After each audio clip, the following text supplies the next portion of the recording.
Assalamualaikum warahmatullahi wabarakatuh. Kepada seluruh petani semua, semoga dalam keadaan sehat selalu.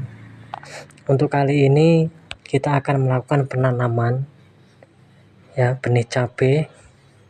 Ini bedengan yang sistem mulsa. Jadi saya itu tanam cabai ada dua versi kebetulan. Ada yang saya mulsa dan ada yang tidak. Nah, ini yang saya tidak pakai sistem mulsa karena minim modal. Mulsa ini aja bekasan, ini yang bekas tahun kemarin, satu roll lah, yang 800 meter itu kurang lebih. Mohon maaf ya Pak kalau gelap ini, karena kebetulan saya tuh tanamnya malam hari karena sore tadi hujan. Nah, malamnya kesempatan saya tanam karena hanya mengandalkan air hujan musim hujan. Nah, jadi sambil kerja sambil berbagi. Oke, jadi yang pertama gini Pak ya.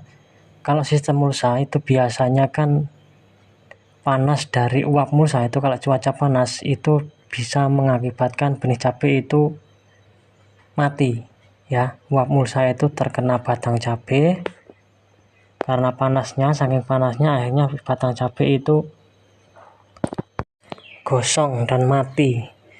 Nah, kalau menurut saya ini saya tanam tanpa pelindung uap mulsa ya Pak. Biasanya kan yang dipakai itu dari bambu, dari daun kelapa, daun nangka, daun pisang, macam-macam.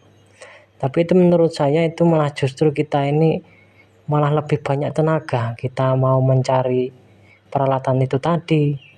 Nah, kemudian kita juga harus setelahnya harus mengambil lagi, mencabut alat penutup tadi. Kita lakukan penanamannya ya.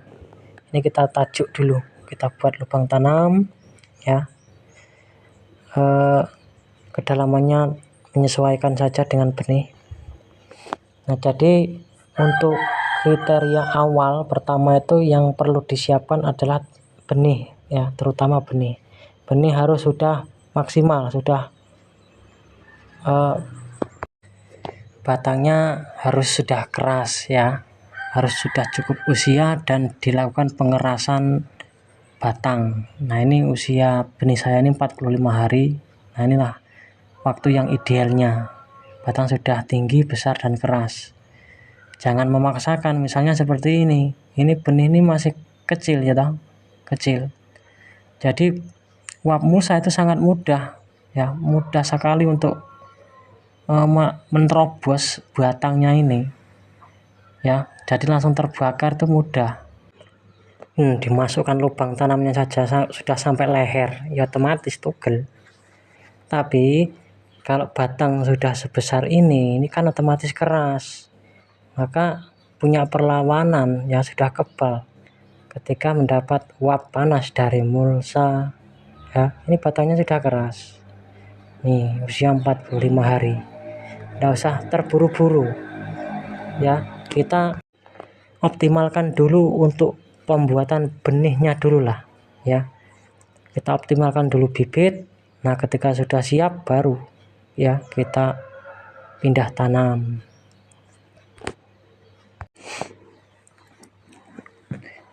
Oke ya, jadi yang pertama kita tanam, taruhkan lubang tanam ya, dipencet. Nah, kemudian kita ambil tanah di bawah bedengan ya, ambil tanah di bawah bedengan. Nah, langsung dikasihkan ke lubang tanam tadi. Nah, seperti ini ya. Ambilkan tanah dari bawah, jangan tanah yang ada di dalam mulsa, karena kalau tanah di dalam mulsa nanti malah bentuk bedengannya menggak-menggok ya, dekok-dekok.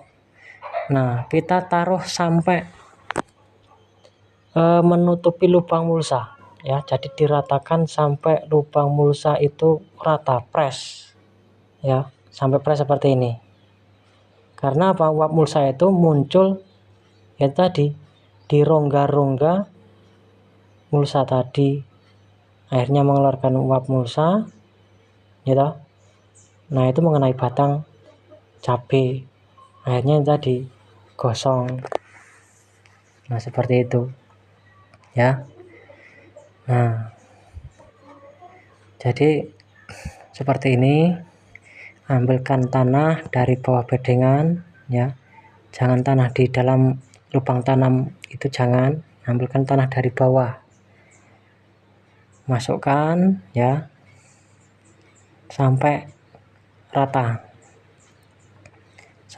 menutupi lubang mulsa ini. Nah, itu kan masih ada rongga, itu harus tertutup rata ya, tertutup rata. Nah, ini tadi, ini yang membuat uap mulsa itu rongga-rongga ini loh. Ini contohnya ya. Apalagi kalau batang kecil sudah pasti. Nah, jadi di situ. Nah, makanya harus dihilangkan rongga itu, kalau bisa tidak ada rongga. Tapi ya, tanahnya itu tadi ya, jangan sampai berlebihan. Yang penting rata dengan lubang mulsa ini tadi ya, rata, jangan sampai istilahnya metutuk. Kalau metutuk berlebihan itu nanti efeknya kalau waktu pemupukan, pengocoran itu akan susah. Jadi harus rata seperti ini.